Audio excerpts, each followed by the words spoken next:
कभी सुदामा पांडे धूमिल जी ने कहा था कि एक आदमी रोटी बेलता है, एक आदमी रोटी खाता है, एक तीसरा आदमी भी है जो न रोटी बेलता है न रोटी खाता है, वो सिर्फ रोटी से खेलता है।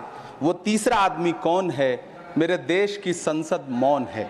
सभापति महोदय, वो भी क्या दिन थे जब संसद में देश का बजट पेश होता था तो देश की सड़कें ठहर जाया करती थीं।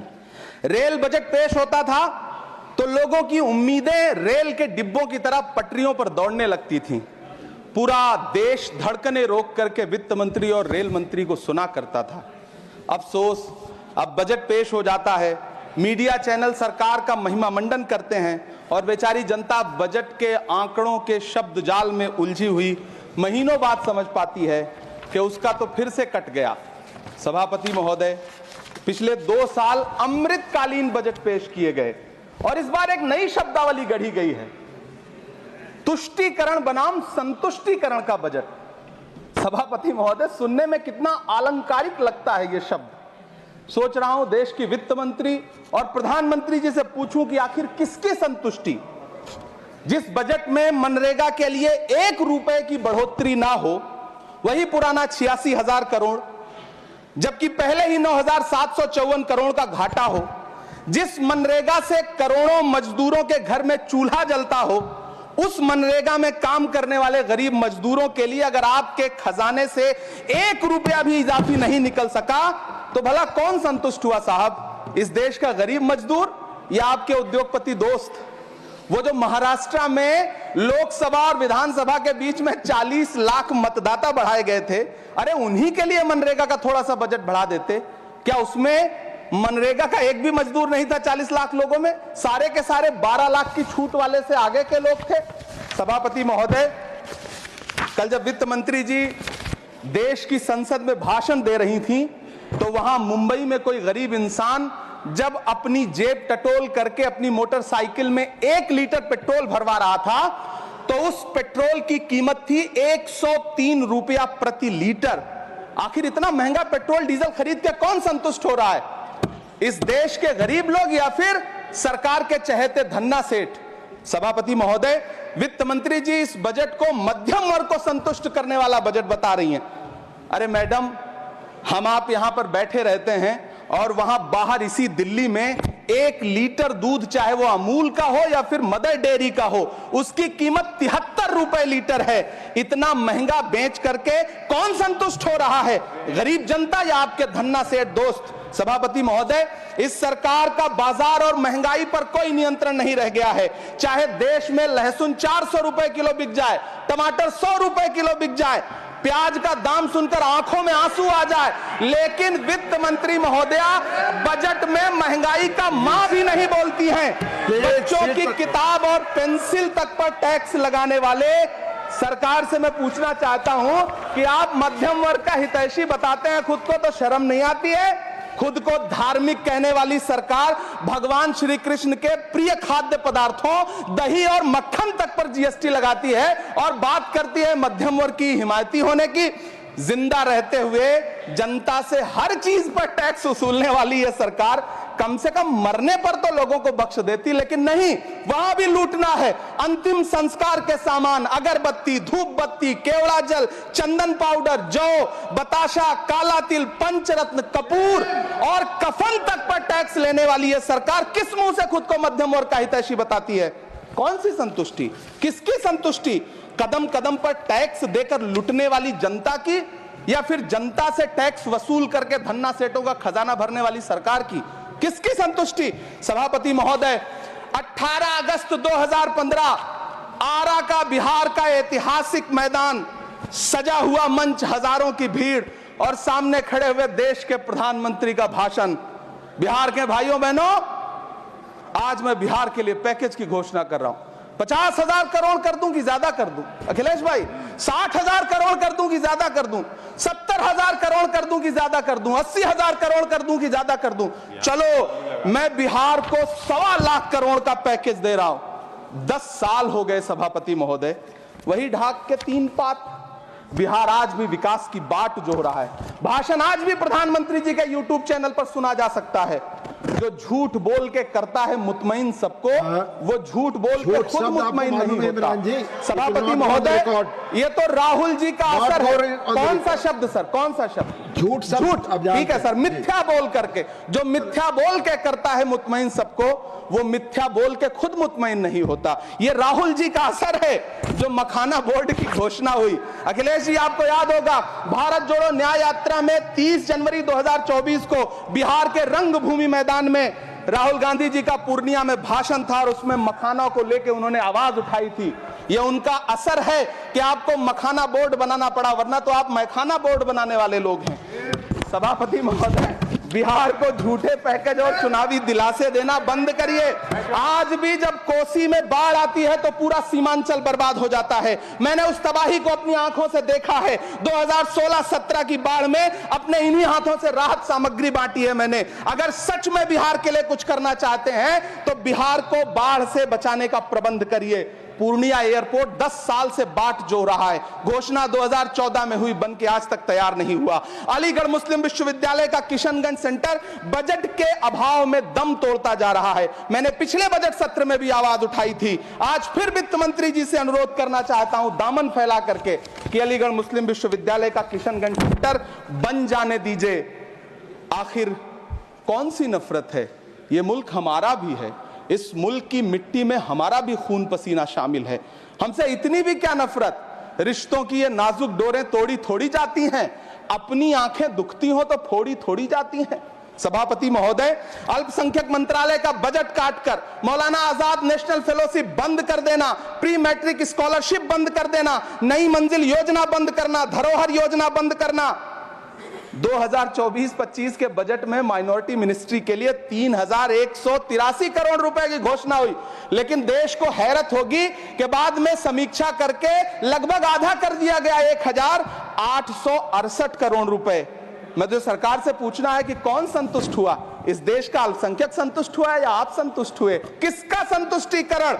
सभापति महोदय, मैं प्रधानमंत्री जी से कहना चाहता हूं कि आप ही ने 1 मार्च 2018 को किंग अब्दुल्ला को, जॉर्डन के किंग अब्दुल्ला को मेहमान बना करके इसी दिल्ली में एक कॉन्फ्रेंस में कहा था कि मैं मुसलमानों के एक हाथ में कंप्यूटर और दूसरे हाथ में कुरान देना चाहता हूं।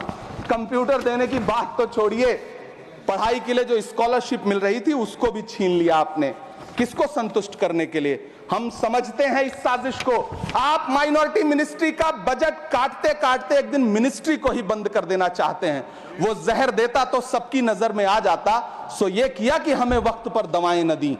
सभापति महोदय, मैं तो वित्त मंत्री जी से पूछना चाहता हूं आपके माध्यम से कि शायद आपको पता ही नहीं है कि गृहस्थी चलाने वाली एक गृहिणी की मुश्किलें क्या क्या होती हैं। आपने कभी सोचा भी नहीं होगा कि जब वो किचन में सब्जी बनाने के लिए कढ़ाई में तेल डालती है तो उसके साथ उसके आंसू भी गिरते हैं। सभापति महोदय, शायद उन्हें पता भी ना हो कि एक छोटी सी गाड़ी और एक छोटे से फ्लैट का EMI भरने के बाद इस देश का एक गरीब इंसान जब अपने बच्चों की फीस भरने के बारे में सोचता है तो उसे कितनी खुशियों का गला घोंटना पड़ता है। शायद उनको पता भी नहीं है कि फसल बेच करके बिटिया की शादी का सपना सजाने वाला किसान जब अपनी फसल बर्बाद देखता है तो कितनी रातें सो भी नहीं पाता है। सभापति महोदय, शायद वो कभी इस पीड़ा को समझ ही नहीं पाएंगी कि परिवार के किसी एक सदस्य को कैंसर जैसी बीमारी हो जाए तो घर और जमीनें गिरवी रख उठती हैं लेकिन इलाज नहीं हो पाता।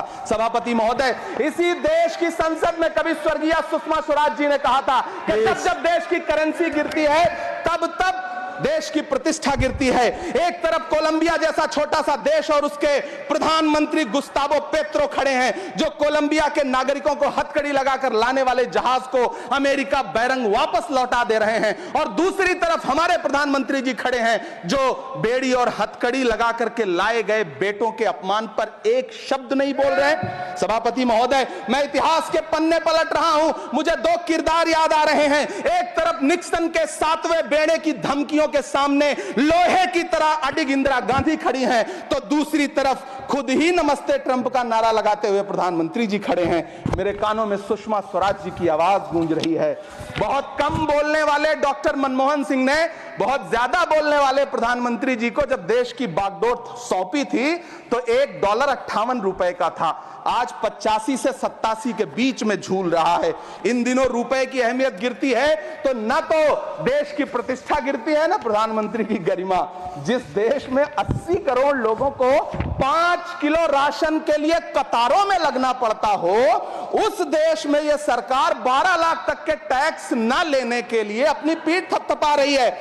हुकूमत इस कदर आवाम पर एहसान करती है, ये आंखें छीनती है और चश्मे दान करती है। सभापति महोदय, महाराष्ट्र का भिवंडी हो, मालेगांव हो, इचलकरंजी हो, यूपी का बनारस हो, मुआयमा हो, मुबारकपुर हो, रांची का छोटा नागपुर हो, बिहार का भागलपुर हो, हर जगह बुनकरों की उम्मीदें तोड़ रही हैं, लेकिन इस सरकार के पास उनके लिए कुछ भी नहीं है। मुरादाबाद का पीतल उद्योग, कानपुर का चमड़ा उद्योग, सहारनपुर का लकड़ी उद्योग, फिरोजाबाद का चूड़ी उद्योग, अलीगढ़ का ताला उद्योग, सब सरकारी प्लानिंग से तबाह हो रहे हैं। इन तमाम के बीच सरकारी सपोर्ट से बस एक उद्योग फल फूल रहा है, नोएडा का नफरत उद्योग। सभापति महोदय, जिस देश में 40 से 45% मेडिकल फैकल्टी की सीट खाली हो, वहां बजट में 75,000 नए मेडिकल सीट्स का ऐलान हो रहा है। सरकार बहादुर, कम से कम इस देश के पढ़े लिखे युवाओं को तो मूर्ख समझना बंद करिए। वो अब तिजारती पहलू निकाल लेता है।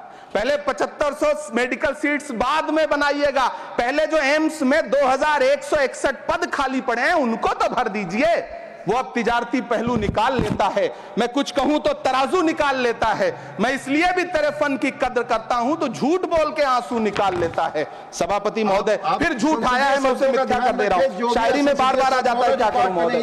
काश ये बजट, सभापति महोदय, वो एक शब्द मैं मिथ्या कर दे रहा हूं सर, वो एक शब्द को हटा दीजिए। ध्यान रखें, ऐसे जो भी शब्द होंगे आपके भाषण। सभापति महोदय, काश ये बजट बीपीएससी के पेपर लीक की शिकायत करने वाले नौजवानों पर बरसती हुई पुलिस के लाठियों पे, जख्मों पर मरहम लगा पाता।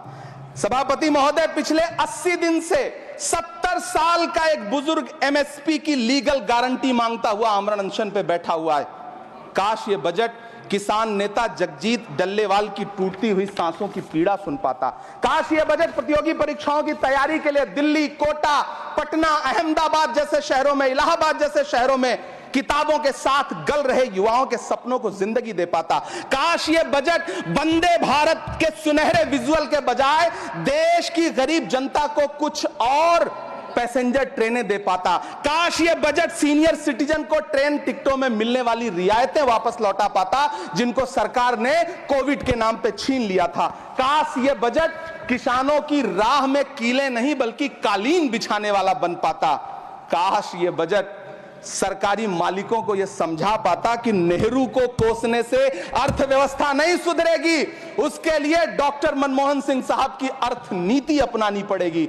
पिछले 11 साल से नेहरू जी को कोस रहे हैं, आखिर कब तक कोसिएगा? थोड़ा पंडित नेहरू जी के बारे में पढ़िए, तब पता चले कि पंडित नेहरू की शख्सियत का नाम है। दुनिया का पहला ऐसा राजनेता जिसने अपनी जिंदगी की आजादी के लिए, देश की आजादी के लिए 3259 दिन अंग्रेजों की जेल में बिताए। पंडित नेहरू एक ऐसे महान शख्स जिनके पिता पंडित मोतीलाल नेहरू, जिनकी बहन विजय लक्ष्मी पंडित, जिनके बहनोई पंडित रंजीत सीताराम, जिनकी बेटी इंदिरा गांधी, जिनके दामाद फिरोज गांधी, सब ने अंग्रेजों से लड़ते हुए स्वतंत्रता आंदोलन में जेल काटी। आप किस मुंह से उनकी लकीर छोटी करने की बात करते हैं? नहीं कर पाइएगा, 7 जन्मों में नहीं कर पाइएगा, क्योंकि जिस्म की मौत कोई मौत नहीं होती है। जिस्म मिट जाने से इंसान नहीं मर जाते, धड़कने रुकने से अरमान नहीं मर जाते, सांसें थम जाने से ऐलान नहीं मर जाते।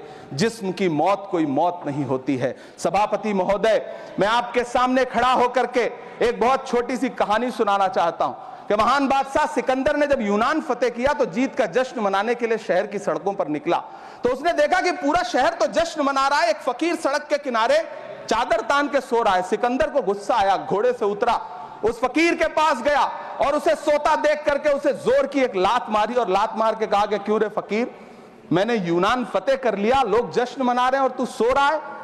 उस फकीर ने उन्नीदी आंखों से सिकंदर को देखा और देख करके कहा कि शहर जीतना बादशाहों का काम है, लेकिन लात मारना तो गधे का काम है। सभापति महोदय, गरीब जनता को लात मारना बंद करिए। ये अमीरों के लिए बनाया गया बजट है, ये निराशाजनक बजट है। हम अमृतकाल सुनते आ रहे थे, ये अमृतकाल इतनी जल्दी समाप्त हो गया कि अब अमृत काल का कोई नाम तक नहीं लेना चाहता है। इसलिए मैं इस सदन में खड़ा होकर के देश की वित्त मंत्री महोदया से कहना चाहता हूं कि आपने अल्पसंख्यकों के बजट में जो कटौती की है उसको बहाल करिए। आपने मनरेगा को जो स्थिर रखा है उसका घाटा 9,754 करोड़ है, कम से कम उतना बढ़ा करके फिर से उसे बहाल करिए। नौजवानों के लिए रोजगार दीजिए, किसानों को एमएसपी की लीगल गारंटी दीजिए। यही मैं आपसे अपील कर रहा हूं। धन्यवाद सर, आपने इतना जो समय दिया उसके लिए शुक्रिया।